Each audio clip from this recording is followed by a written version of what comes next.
Every single quality self-taught artist I know shares the same origin story. Let me know if it's different for you, but this is basically how it goes. I was a really big fan of a specific series, like a TV show, a comic book, or a manga. I wanted to draw the characters that were in it.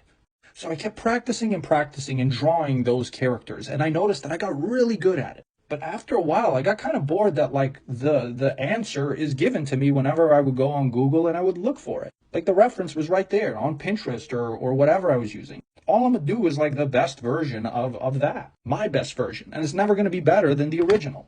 So I started diverging from it. And it started off really slow because all I was doing was just basically drawing exactly like I was, except I was just changing like the hairstyles of the characters, etc. And I noticed after I was done drawing this, it still looked just like the reference. The style was the same. I wasn't getting far enough from the reference. So I decided to learn the fundamentals that everybody just keeps saying to learn. And I really noticed that I really can't draw.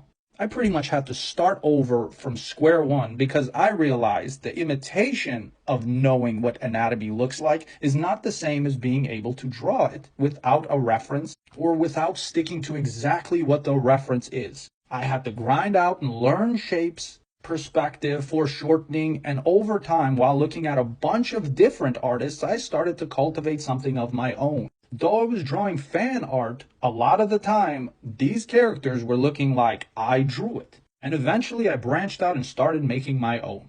And that's how I came up with this character, and kept learning and learning, and eventually I made my own story. That's it.